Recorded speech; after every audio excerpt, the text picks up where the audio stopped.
বাবা মায়ের 30তম বিবাহ বার্ষিকী উপলক্ষে আজ আমরা একটা ছোট্ট সেলিব্রেশনের অ্যারেঞ্জমেন্ট করেছিলাম।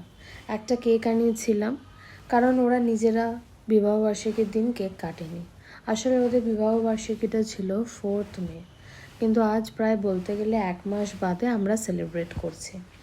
তাই একটা সুন্দর কেক এনেছিলাম, কাস্টমাইজ কেক। সেই কেক কেটে আজকে আমরা ঘরেই একটুখানি সেলিব্রেশন করলাম, আমরা 4 জন মিলে।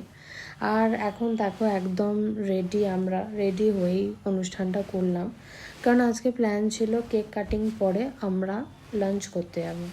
কারণ স্যাটারডে সানডে উইকেন্ড ছিল, তো আমরা ভাবলাম কি একটু লাঞ্চও করি। আর আমরা আবদার করেছিলাম বাবার কাছে কি একটা তোমাকে ট্রিট দিতেই হবে। তাই যেমন ভাবা তেমন কাজ। কেক কাটিং সেরিমনি হয়ে যাওয়ার পরে আমরা এখন গেছিলাম লাঞ্চ করতে। আর এবারে একটা খুব সুন্দর জায়গায় লাঞ্চ করতে গেছিলাম, সেই জায়গাটা তোমাদের সাথে আমি ধীরে ধীরে প্রকাশ করতে চলেছি।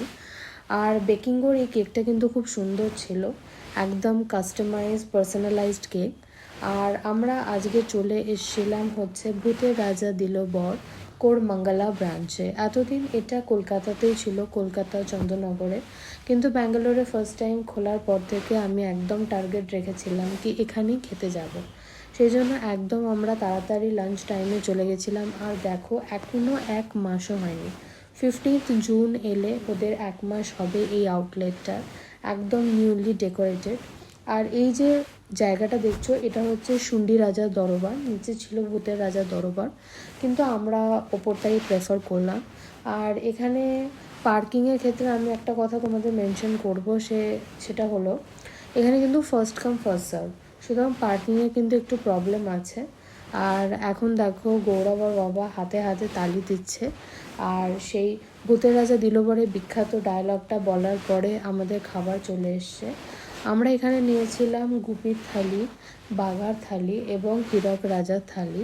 তবে আমার সাজেশন হীরক রাজার থালি কিন্তু দুজনে মিলে আরামে কিন্তু খেয়ে নিতে পারবে। মানে থালিটা এতটাই বড় এবং এখানে এত বেশি অপশান রয়েছে, দুজন মানুষ কিন্তু আরামে শেয়ার করে খেতে পারবে।